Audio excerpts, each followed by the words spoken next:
Estúdiela. Estúdiela. Esdras capítulo 7, versículo 10. Esdras 7:10, dice la Escritura.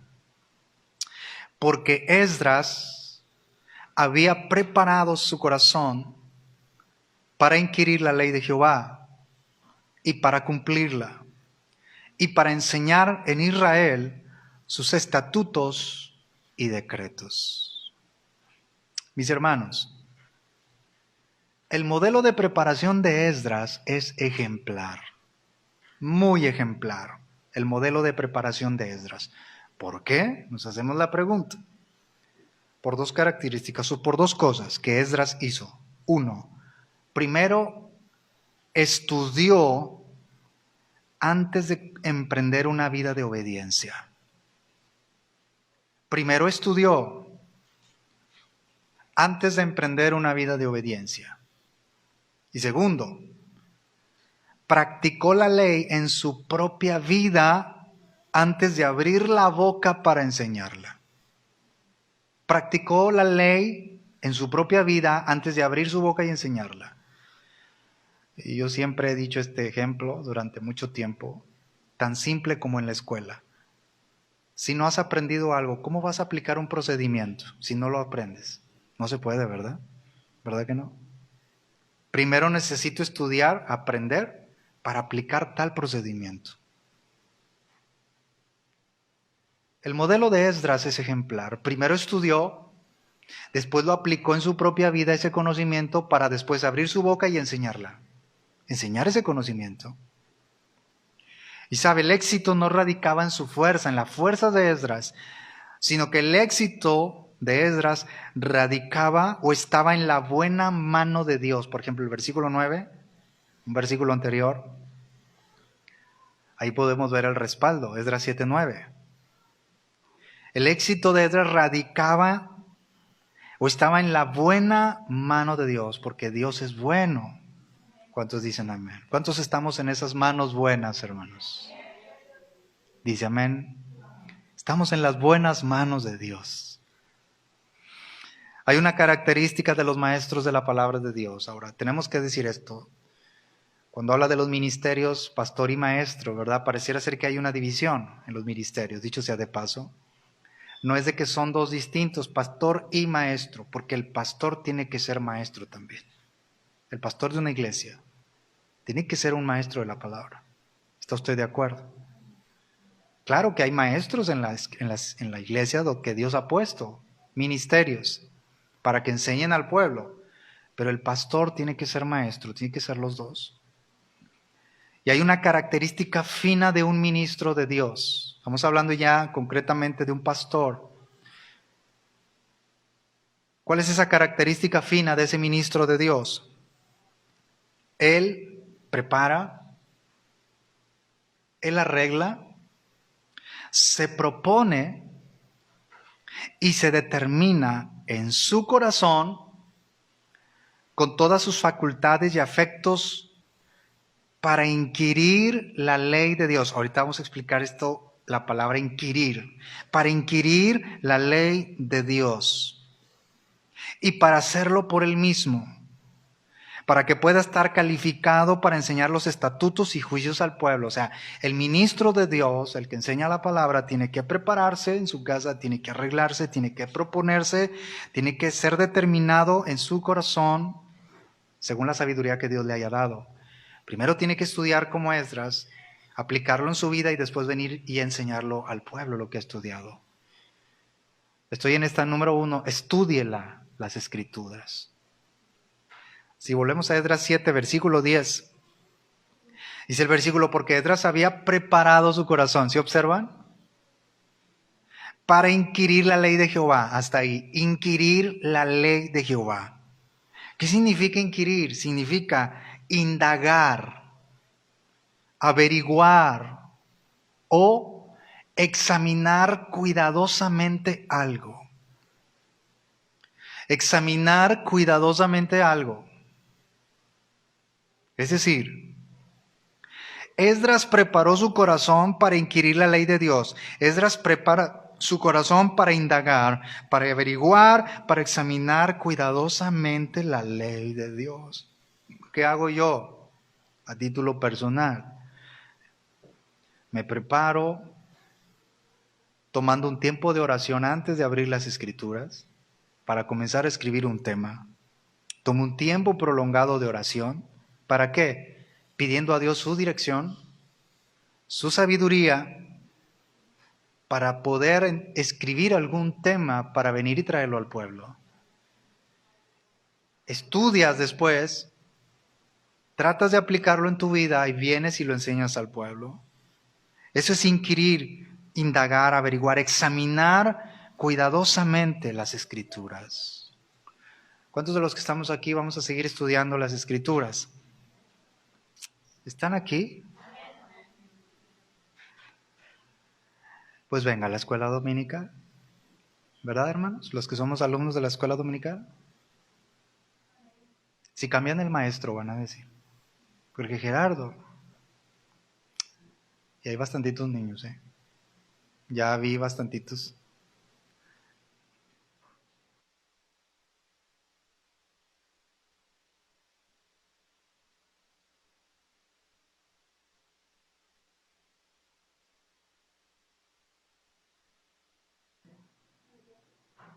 Número 2, obedézcala. Obedézcala. El tema de esta tarde, las Escrituras. Así debo responder a ellas. Número 2 dijimos, número 1, estúdiela. 2, obedézcala. Para los que toman nota. Primera de Juan 2:5.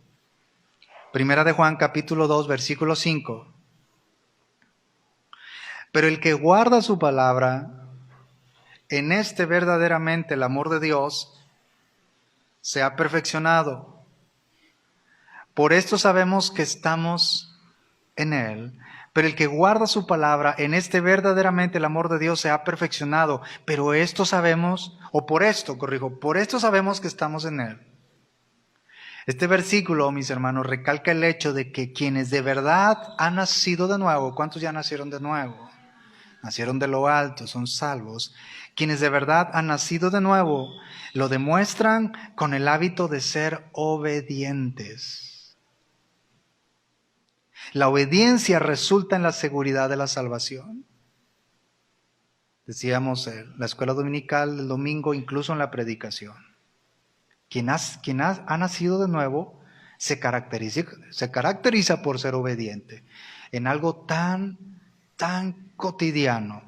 Soy cristiano, hermano, yo soy hijo de Dios. ¿Te congregas? No, no eres hijo de Dios. No eres obediente. Hebreos 10:25, no dejando de congregarnos. ¿Es una opción o es una orden divina? Es una orden divina. Y los que han nacido de nuevo se caracterizan por ser obedientes. Por eso en este número 2, las Escrituras, ¿cómo debo responder a ellas? Obedézcala, las Escrituras. Cuando alguien se hace cristiano, hay un cambio en su relación con el pecado. El pecado no es eliminado del creyente hasta que lleguemos a la gloria al cielo. ¿Está usted de acuerdo? Porque si alguien dice, yo vine a Cristo y ya nunca pequé, eso no es cierto. Pero dice 1 de Juan 1:9 que si confesamos nuestros pecados, Él es fiel y justo para perdonar nuestros pecados y limpiarnos de toda maldad. El pecado no es eliminado del creyente hasta que lleguemos a la gloria, que tengamos cuerpos glorificados, cuerpos perfectos. Pero su relación con el pecado, la relación del creyente con el pecado cambia cuando realmente se convierte. Ejemplo, un cristiano ya no planea más el pecado como antes lo hizo. ¿O sí? Un cristiano nunca más vuelve a sentirse cómodo con su pecado habitual como antes lo hizo. Es eso. Porque el Espíritu Santo mora en el creyente y Él es el que redarguye. Constantemente nos convence y nos está redarguyendo. Y sabe, en esta parte de obedecer las Escrituras, muchos dicen conocer a Dios. ¿Sí? Usted tiene amistades, creyentes retirados, como dicen, retirados, pero el creyente, ahora cuando vemos más que Cristo está a las puertas, hermanos, de verdad, en una sociedad moralmente colapsada, hermanos. ¿No le preocupa a usted sus hijos que están todavía pequeños, adolescentes, niños? ¿Qué están viendo? ¿Cómo está este mundo, hermanos? De mal en peor. ¿No le preocupan sus hijos? Y entonces, tenemos que enseñar las Escrituras y muchos hoy dicen, yo conozco a Dios, pero sus hechos lo niegan. Tito capítulo 1, versículo 16, Tito 1, 16. Profesan conocer a Dios, pero con los hechos lo niegan, siendo abominables y rebeldes, reprobados en cuanto a toda buena obra. No podemos simplemente dejarnos guiar por lo que una persona dice. Debemos también ver cómo ellos viven. ¿Cómo vive esa persona? ¿Está usted de acuerdo? Por sus frutos los conocerán. Les comparto dos frases de un pastor que ya murió hace muchos años, que gracias a Dios porque subieron sus predicaciones a YouTube y todos los medios, ¿no?, posibles. Él se llamó Leonard Ravenhill. Les comparto dos de esas frases. Una, la tragedia de la cristiandad moderna es que hemos perdido incluso en la iglesia el sentido de la santidad de Dios. Y la segunda frase, vivimos en un tiempo que le tenemos más miedo a la santidad que al pecado. ¿Ustedes qué creen? Número 1 dijimos, ¿cómo debemos responder? Estúdiela. 2, obedézcala. ¿Cuántos vamos a querer seguir obedeciendo las Escrituras, la palabra de Dios? 3, número 3, ámela. Ámela. Ame las Escrituras. Amemos las Escrituras, la santa palabra de Dios. Salmo 119, versículo 97. Salmo 119, versículo 97. Observen cómo está con signos de exclamación este versículo. Salmo 119, 97. Oh, cuánto amo yo tu ley. Oh, cuánto amo yo tu ley. Todo el día es ella mi meditación. ¿Cuánto tiempo al día era su meditación? Todo el día. ¿Está usted de acuerdo? Y usted sabe que, por ejemplo, en Josué 1, nunca se apartará de tu boca este libro de la ley, sino que de día y de noche meditarás. Y esa palabra meditar, ¿lo recuerdan? Significa leer pensando. Leer pensando. Leo, reflexiono lo que estoy leyendo. Obviamente con la ayuda del Espíritu Santo. ¿Está de acuerdo? Y recuerdan ustedes que lo vimos, hermanos, en el Salmo número 1, ¿verdad? Salmo 1, versículo 2, cuando dice, sino que en la ley de Jehová está su delicia y en su ley medita, ¿cuándo? De día y de noche. Solo hay dos veces que el cristiano tiene las Escrituras en su mente. Solo hay dos veces al día. ¿Cuáles son esas dos veces al día? Día y noche. ¿Cuántos de nosotros meditamos en las Escrituras? Estoy en este número 3. Ámela, ame las Escrituras. La palabra cuánto en Salmo 119, 97, porque dice, oh cuánto amo, oh cuánto. Esta palabra cuánto describe una comparación. Una comparación, es decir, el salmista ama la palabra de Dios más que otras cosas y personas.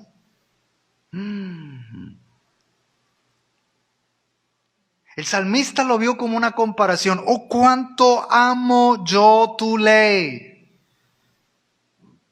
Amo más tu palabra más que otras cosas. Admiro más tu palabra más que otras cosas y personas. ¿Qué no fue lo que dijo el apóstol Pablo en Filipenses 3:8? Porque estimo todas las cosas como pérdida. Todas las cosas como pérdida. Y luego dijo, ¿por qué las estimaba como pérdida o las tenía como pérdida?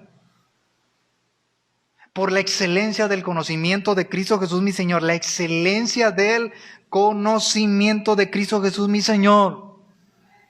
Por amor del cual lo he perdido todo y lo tengo por basura, por estiércol. Eso es lo que significa la palabra basura. Excremento.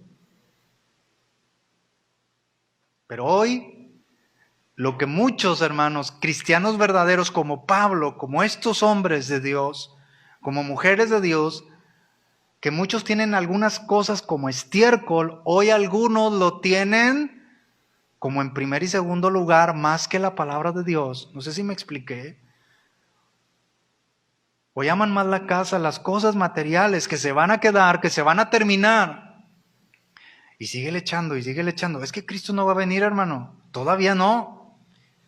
¿Por qué? ¿Porque yo lo digo? ¿Cuántos saben que Cristo viene? ¿Cuántos creen que Cristo viene? Pero viene por una iglesia que ama su palabra, que está viviendo en su palabra. Oh, cuánto amo yo tu ley.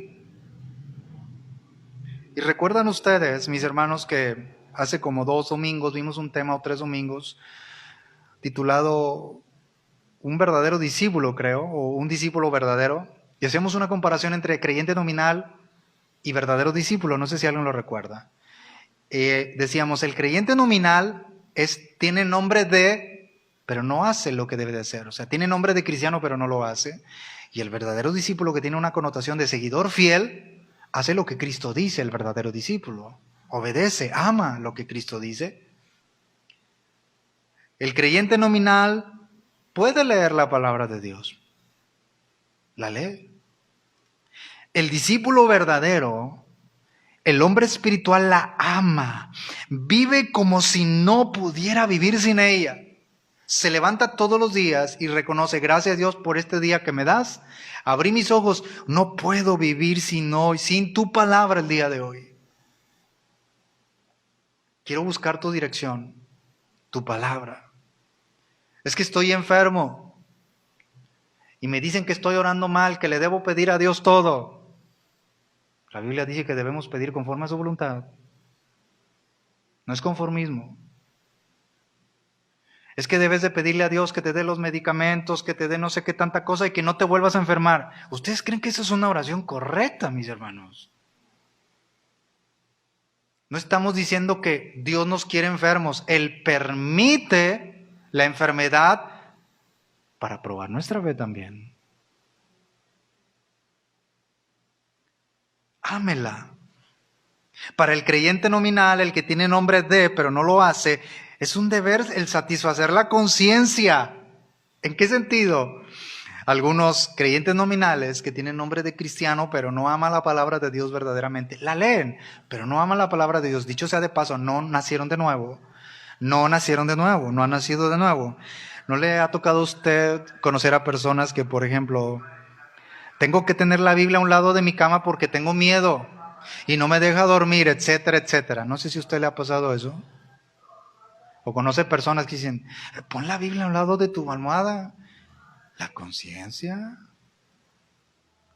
¿Por qué no mejor la lees, la estudias, la memorizas y la practicas y vives en el camino de la palabra de Dios? Salmo 27, ¿verdad? Jehová es mi luz y mi salvación. ¿De quién temeré? Jehová es la fortaleza de mi vida. ¿De quién he de atemorizarme? Si Cristo es por nosotros, ¿quién contra nosotros? Nadie, diga nadie. Cristo está con nosotros. En la enfermedad, en la situación, en la escasez, Cristo está conmigo. Y voy adelante con Cristo y su palabra. Para el discípulo verdadero, La palabra de Dios es alimento, es medicina, luz y consuelo. ¿Se siente usted sin consuelo? ¿Se siente turbado? Es normal que el creyente se sienta triste. Eso es natural, que el creyente pueda sentir tristeza, dolor por diversas situaciones. ¿Queremos consuelo? Vamos a las Escrituras, amemos las Escrituras. Leamos este versículo para respaldar acerca de las Escrituras, en ellas encontramos consuelo. Romanos 15, versículo 4. Romanos 15, 4.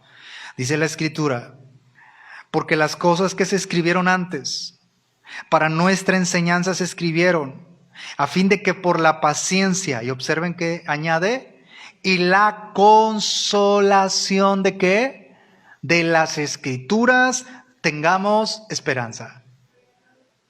La consolación de las Escrituras. Estoy triste. Usted abre el Salmo 90. Tú has sido, Señor, mi refugio de generación en generación. Y comienza a leer ese salmo. Salmo 91. Salmo 27. Salmo 4. Salmo 150. Quiero alabar al Señor. Cristo es digno de la alabanza, mis hermanos. Y le alabamos en todo tiempo. Su alabanza estará de continuo en mi boca. Le alabamos porque Él es el Todopoderoso, nuestro Dios. Amén. Ahora, hermanos, ¿prefiero estar a solas con la palabra de Dios o prefiero estar más en las reuniones familiares? ¿Amamos la palabra de Dios? Les hago una pregunta. ¿Amamos la palabra de Dios? Si la respuesta es sí, usted que es madre de familia, creyente, padre creyente, padre de familia, ¿la enseña con diligencia a sus hijos las Escrituras? Aquí vienen a la escuela dominical y los niños o los jovencitos tienen sus clases, sus departamentos, tienen sus enseñanzas conforme a las Escrituras, obviamente. Pero aquí haga de cuenta que venimos prácticamente a reforzar lo que traemos desde casa. ¿Me escuchó? Lo que mamá me está repitiendo a mí, como dice Deuteronomio 6, versículo 6 al 9, ¿no? Y la repetirás a tus hijos. Esa palabra repetir es apuntalar, perforar con algo afilado. Yo tengo que apuntalar las Escrituras en mis hijos, perforar con algo afilado. ¿Qué es algo afilado? Esta es la espada del Espíritu. Aquí venimos nada más a reforzar lo que ya traemos desde casa todos los días. Porque sus hijos viven con usted, duermen con usted de lunes a domingo. Los que son solteros, me refiero, están en casa. ¿Estás de acuerdo? Aquí venimos nada más a reforzar. Claro que sí, para eso estamos nosotros, por la gracia de Dios, en la sabiduría de Dios. Tengo dudas, claro, vamos a las Escrituras. Estoy en este número 3. Ámela, ámela. Y haga que sus hijos amen las Escrituras. Mis hermanos, número 4, las Escrituras. Así debo responder en una forma enérgica. Número 4, hónrela. Hónrela. Número 4. Job capítulo 23, versículo 12. Job 23, versículo 12. Dice la Escritura. Job 23, 12. Del mandamiento de tus labios, nunca me separaré, o nunca me separé. Guardé las palabras de su boca más que mi comida. O sea, las palabras de Dios, las guardé. No solamente habla de guardar, de memorizar, obedecer también.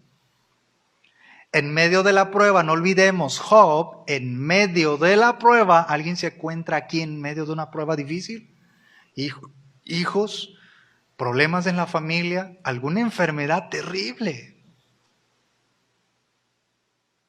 Y usted sabe que cuando se trastoca la salud, se trastoca todo, ¿verdad que sí? Antes, o hay personas, incluso probablemente usted se expresaba de esta manera, hay personas allá que están sin Cristo y dicen, teniendo salud tenemos todo. Porque tienes salud, Te puedes mover, puedes trabajar, puedes ir a buscar trabajo si no lo tienes, puedes hacer algo, actividades dentro de tu familia, etcétera. Nos podemos mover teniendo una salud o una relativa salud, una buena relativa salud. Pero Job estaba en medio de la prueba y ya recordamos, ¿verdad? Que no hay un caso en todas las escrituras no hay un ejemplo paralelo como la prueba de Job, no la hay. En medio de la prueba, Job, ¿qué hizo? Afirmó su compromiso constante de obediencia a la palabra de Dios, ya que era lo más importante en su vida. Porque es la palabra viva de Dios. Él dice, guardé tus palabras más que mi comida. Las palabras de su boca, Mateo 4:4 y Lucas 4:4, no solo de pan vivirá el hombre, sino de toda palabra que ha salido, ¿de dónde? Por eso Job dice, guardé las palabras de su boca más que mi comida. Ahora, ¿quién puede hablar así? ¿Quién puede hablar así? Para que la palabra de Dios sea lo más importante en tu vida, es porque hablas con Dios. ¿Y cuál es la única manera para hablar con Dios? Dígalo. La oración. Es la joya del cristiano. Orar significa hablar con Dios, también es adorarlo. Hay un momento para peticiones, que de antemano lo conoces, ¿verdad? ¿Está usted de acuerdo? Y finaliza la oración adorando a Dios. En esa oración le dejamos saber nuestras peticiones, nuestras necesidades a nuestro Dios. Dios hablaba con Job. ¿Alguna vez usted ha hablado Dios con usted? ¿Alguna vez ha hablado Dios con usted? Supongo que Job no habrá tenido ni una sola página de escritura inspirada. ¿Por qué? Porque recordemos, mis hermanos, si hacemos una pausa muy breve, o me detengo muy breve, Job es un candidato poco probable a que sea el autor del libro Job. Incluso una tradición talmúdica sugiere que sea Moisés. Sin embargo, aunque él no fue el autor de este libro Job, él era un hombre que hablaba con Dios y Dios con él. Probablemente no había siquiera visto los libros de Moisés. Podría haberlo hecho, pero probablemente no. Dios le hablaba a Job. ¿Alguna vez a usted le ha hablado Dios? Lo vuelvo a preguntar, ¿o a mí? Ningún hombre servirá bien a Dios a menos que Dios haya hablado con él. Y nos preguntamos, ¿cómo me habla Dios en la actualidad? Si usted puede tener su Biblia en su mano, tómela. Dígale, por medio de las Escrituras me habla Dios en este tiempo. Ya no hay más revelaciones. Es más, mis hermanos de la transmisión también sí pueden, y los que estamos aquí, háganle así. Ya no hay más revelaciones. Ya no hay. Las Escrituras se completaron, están cerradas. Hay de aquel que le quite o le ponga. ¿Queremos que Dios nos hable, mis hermanos? Aquí está. Todos los días vamos a abrir las Escrituras, todos los días.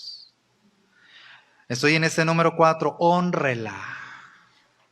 5, peleé por ella, peleé por ella, por las Escrituras.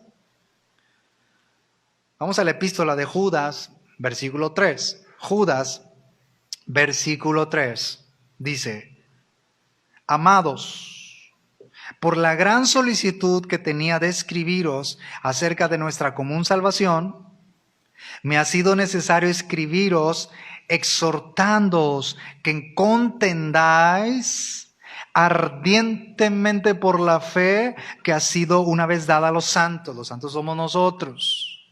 Santos de Dios somos nosotros. O sea, el medio hermano de Cristo ha sido aceptado como el autor, Judas, no Judas el que lo traicionó. ¿Qué sucede, mis hermanos? Ciertos falsos maestros predicaban un evangelio falso, como en la actualidad. ¿Les suena familiar? ¿Les suena familiar? ¿Falsos maestros en la actualidad? Vamos llenos. Y Judas escribió este llamado imperativo para que los cristianos lucharan con valor por la verdad. Cuando hablamos de imperativo, hay un llamado imperativo, es decir, es una exigencia inexcusable. Exigencia inexcusable, o sea, yo tengo una exigencia divina sin excusa de defender la palabra de Dios, pelear por ella, por la verdad, no avergonzarme de ella. ¿Usted se avergüenza delante de su esposo que no es creyente hablar de la palabra? Aunque se siga burlando más y más.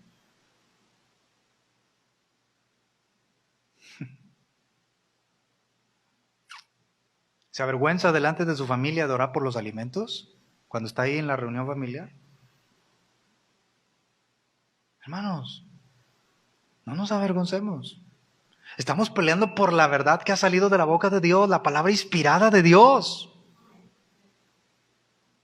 No callemos ahorita en un mundo, decía hace un momento. Hermanos, ha colapsado moralmente. Le preocupan sus hijos, qué están recibiendo, qué van a recibir, qué tipo de amistades, lo que se está viendo en las redes sociales. Terrible. Y si nosotros no usamos las redes sociales para contrarrestar eso, hermanos, ¿qué vamos a hacer entonces? Pelear no significa por la fuerza ni por la violencia, tampoco. Fuérzalos a entrar o fórzalos a entrar. No se refiere por medio de la violencia, jamás. Es mediante la persuasión de la proclamación de la palabra de Dios. Segunda de Corintios 10:4, ¿lo recuerdan? Segunda de Corintios 10:4, porque las armas de nuestra milicia no son carnales, sino poderosas en Dios para la destrucción de fortalezas. No son carnales nuestras luchas. Es cómo vamos a derribar la falsedad, cómo vamos a derribar la mentira, solamente con la verdad. Cuando usted llega a un familiar, aunque sea cristiano, y dice, bueno, hermanos, ¿qué les puedo decir? Y dicen, bueno, es que dicen que es que en aquella iglesia se hacen estas cosas, etcétera. Usted que está en la sana doctrina, usted pelea por la verdad. Dice, eso no es de Dios. Porque usted conoce la sana doctrina. ¿Está usted de acuerdo?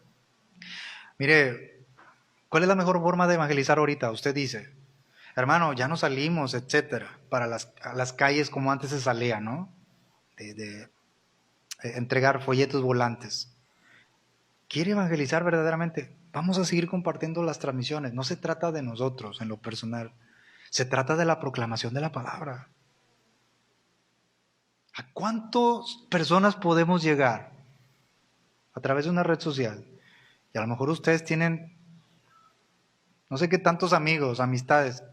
Te llegó 40 solicitudes. Tú dale a todas. Aceptar. No saben ni quién es. Ni siquiera se ponen el nombre ni una foto, ¿no? Se ponen unos nombres bien raros, ¿no es cierto? ¿Y a todo le vas a aceptar? Bueno, eso es otra historia, ¿verdad? Pero ¿qué estás proclamando ahí? Los que lo están haciendo, sigamos así, peleemos, vamos a pelear por ella, por las Escrituras. No nos avergoncemos de la palabra de Dios. De poner textos que usted tiene ahí. Eso es, hermanos, literal. En Deuteronomio 6, versículos 6 al 9. Las escribirás en los postes de tu casa y en tus puertas. Esto era literal. ¿Cuántos glorifican a Dios? Ahora volvamos a Judas, a la epístola de Judas, volvamos a Judas, versículo 3. Judas, versículo 3. Porque este versículo dice, me es necesario escribiros exhortándoos que contendáis ardientemente por la fe que ha sido una vez dada a los santos, la fe en las Escrituras. Ahora, ¿qué llamados se hacen en este versículo? Hay 3 llamados. Número 1, conocer la sana doctrina. Por eso decíamos en el número 1, estúdiela. Yo no puedo enseñar algo que no estudio. Conocer la sana doctrina, porque si no, ¿qué va a pasar? Efesios 4:14, para que ya no seamos niños fluctuantes, llevados por doquiera de todo viento de doctrina, o sea, de todo viento de enseñanza por estratagema de hombres que para engañar emplea con astucia las artimañas del error. Efesios 4:14. Colosenses 3:16. La palabra de Cristo more en abundancia en vosotros, en vuestros corazones. ¿Cuánto debe morar la palabra de Dios? ¿Así? En abundancia. En Judas 3, que leímos hace un momento, hay 3 llamados. Dijimos, número 1, conocer la sana doctrina. 2, discernir la verdad diferente del error. Eso es lo que sucede, que cuando conoces las Escrituras, tú disiernes la verdad del error. Y 3, confrontar y corregir toda desviación de la verdad. Vamos a confrontar toda desviación de la verdad. Tito capítulo 1, versículo 13. Tito capítulo 1, versículo 13. Este testimonio es verdadero. Por tanto, repréndelos duramente para que sean, ¿qué? Enfermos, con una anemia espiritual, sanos en la fe. ¿Cómo voy a llegar a ser sano? Cuando tengo la Escritura, cuando peleo por ella, cuando la estudio, cuando la honro, cuando la amo. Versículo 14, no atendiendo a fábulas judaicas ni a mandamientos de hombres que se apartan de la verdad. Hermano, hasta la saciedad, y usted lo ve. ¿Cuántas historias? Mire, y lo decimos con mucho respeto, ¿verdad? Porque al final es un sacerdocio caído en algunos de los casos. Ya no se conformaron a las sanas palabras de nuestro Señor Jesucristo, sino que se envanecieron en sus razonamientos, dice la Escritura, ¿verdad? Y su necio corazón fue entenebrecido. Ya no fue suficiente, ahora hay que enseñar mandamientos de hombres. Fui al cielo, regresé, traigo estas novedades del cielo, fui al infierno.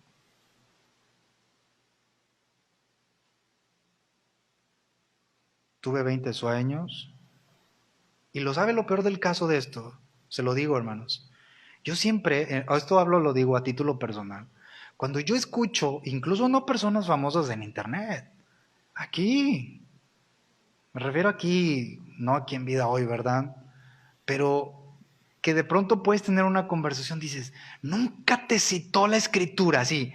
Y luego cuando le dices de algún versículo, no te sabe acerca de la salvación, de la doctrina de la regeneración, de la justificación, de la elección, de la predestinación. No te sabe nada de eso. Dice, no. Yo tengo nuevas revelaciones, tengo nuevas historias que contar. Yo pienso una cosa, me acordé de algo, eso fue hace tiempo. Estoy tratando de recordar ahorita, fue hace como 2013, que 8 años más o menos, 8 años. Recuerdo que en una reunión de trabajo, una persona me dijo, porque en el área de trabajo, pues, no sé si esa vez me recuerdo que tenía yo algunos cantos muy de fondo, ¿verdad? No soy mucho de poner música cuando trabajo, francamente. No sé esa vez. ¿Eres cristiano? Sí, soy cristiano.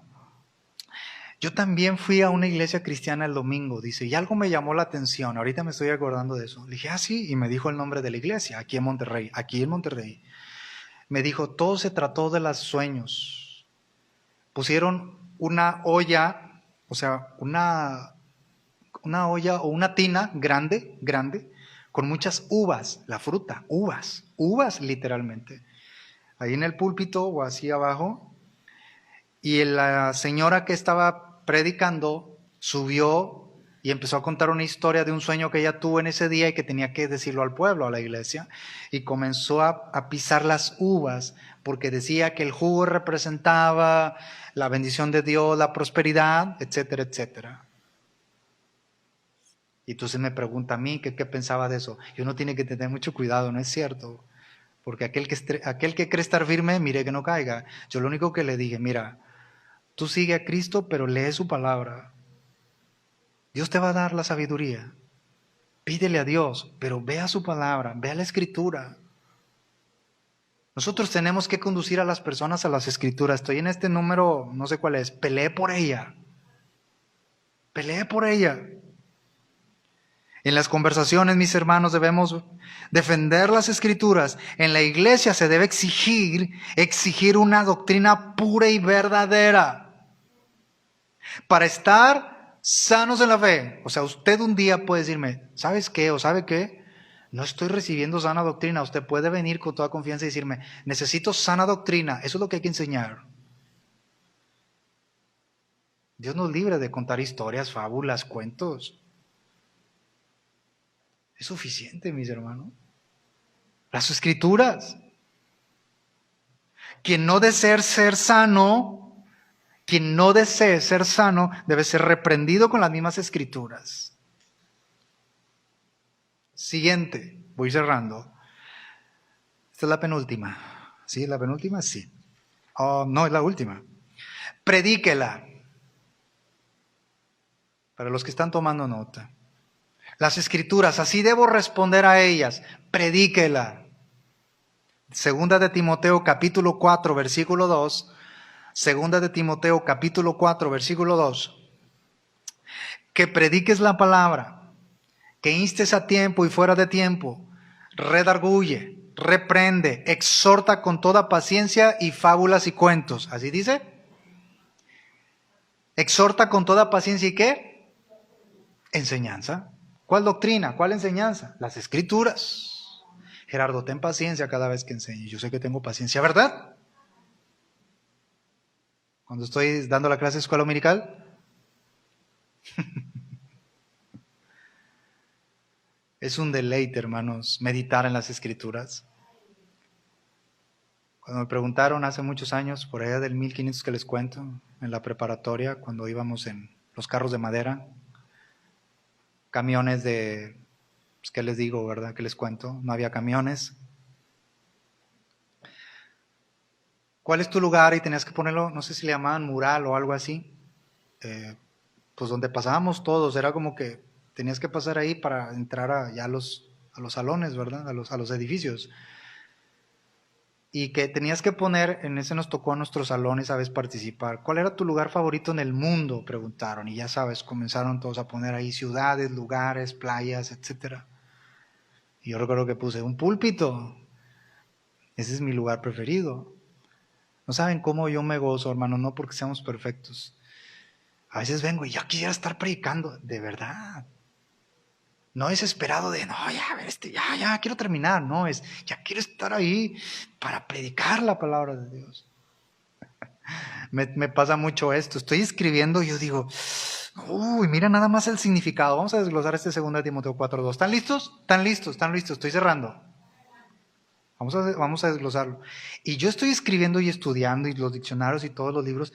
En verdad, hermano, estoy de, ya quiero llegar para enseñárselos a los hermanos. ¿Qué significa esto? ¿Es en serio lo que estoy diciendo? No porque seamos los mejores. Yo algo sí sé. Si el Señor me llama ahorita a su presencia, después de llegar y cenarme unos taquitos de huevito con chorizo, qué ricos, ¿verdad? Si el Señor me llama, yo puedo dormir tranquilo y decirle, Señor, encomendarme al Señor. Hoy prediqué tu palabra, tu verdad, no me avergoncé. No porque fuera el mejor, sino porque tengo aquí en mi mente y en mi corazón que un día voy a estar delante del que es fuego consumidor y voy a dar cuentas si enseñé o no su palabra. Que prediques, dice la palabra. Me dice el Señor, predica, Gerardo, predica. Vocero público, eso es lo único que eres un vocero público. Tú tienes que decir un mensaje que ya ha sido dado. ¿Están listos? Vamos a desglosarlo. Ese es el último. Que prediques la palabra. Esta frase, la palabra, es toda la palabra de Dios, que es la verdad revelada, contenida en la Biblia. Toda. ¿Qué vamos a predicar? La mitad de la palabra. ¿Eso es lo que vamos a predicar? Diga, toda la palabra. Toda la palabra. En Hechos 20, no lo vemos, 27. Pablo decía, no he rehusado anunciaros todo el consejo de Dios. Todo lo enseñaba Pablo. Incluso llegó a decir, estoy limpio de la sangre de todos ustedes. ¿Por qué? Ya no tengo responsabilidad, les enseñé la verdad completa. Wow. 2 Timoteo 4:2, que prediques la palabra, que instes. Esta palabra, o del verbo instar, la palabra griega tiene un rango amplio de significados, pero el verbo sugiere la idea, esta palabra instes, sugiere la idea de urgencia. preparación y presteza. O sea, prontitud. Gerardo, hoy Dios te dio vida, sí. Ay, no sé, me da flojera hoy ir al programa. Ay, Dios mío, no sé si predicar o no. ¿Sabe qué es lo que nos pasa a los que, por la gracia del Señor, y vuelvo a decirlo con humildad, por la gracia del Señor, yo voy saliendo del programa, de predicar ahorita y salgo, y mi mente ya está, ¿qué voy a decir el domingo? La clase de escuela dominical, apenas llevo la mitad. O sea, ya estás pensando en el otro culto que va a venir en ese momento. No te puedes preparar una noche antes. ¿Estás de acuerdo? Presteza, prontitud. Hoy voy a llegar y le voy a enseñar a mis hijos la palabra. Les voy a decir, hoy en la mesa, esta noche, con presteza, con urgencia, con prontitud, prediquemos la palabra. A tiempo, ¿y qué dice?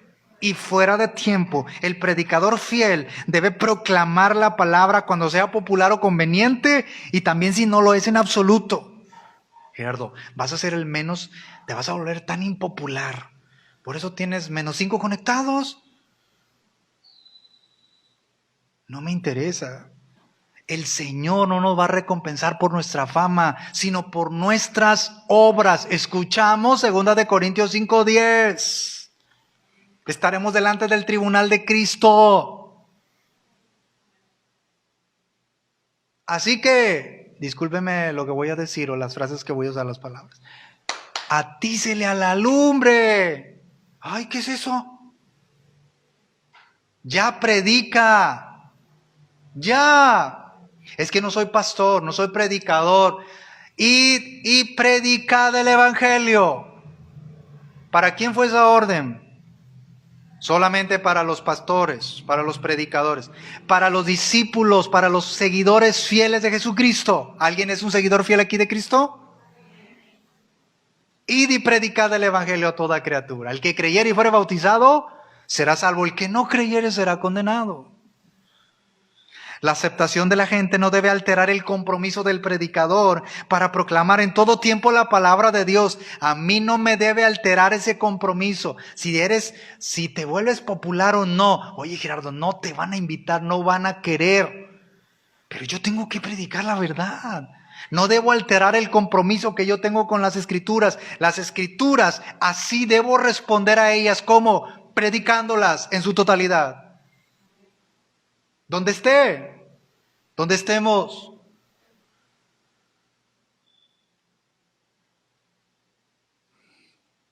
Y este versículo dice redarguye, reprende. Estas dos palabras, vamos a separarlas. La palabra que se traduce redarguye significa convence. Convence. Ahora, alguien va a decir, hermano, ¿verdad? Los sabios. Hermano, el Espíritu Santo es el que convence de pecado, de justicia y juicio. Juan 16:8. Claro. Pero ¿cómo crees que va a ser convencido una persona? Salmo 19:7. Al predicar la palabra del Espíritu Santo. Si no predico su palabra, ¿cómo va a haber convencimiento de pecado? ¿Cómo va a haber convención del alma? Salmo 19:7. La ley de Jehová es perfecta. ¿Qué? Díganme, ayúdenme. ¿Están aquí? ¿Están allá? ¿Están aquí?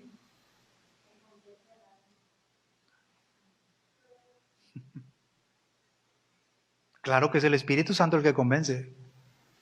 Pero porque hay seguidores fieles que siguen proclamando la palabra de Dios.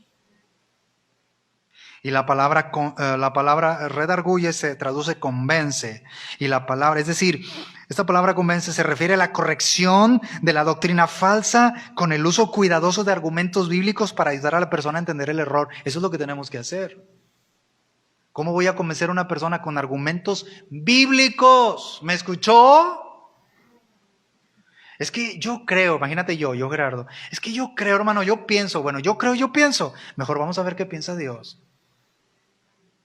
Vamos a ver qué dice Dios. Es que la persona no quiere. Bueno, ya no es responsabilidad mía. Yo le predico lo que es. Yo le predico la verdad. Al final, la salvación es una obra soberana de Dios.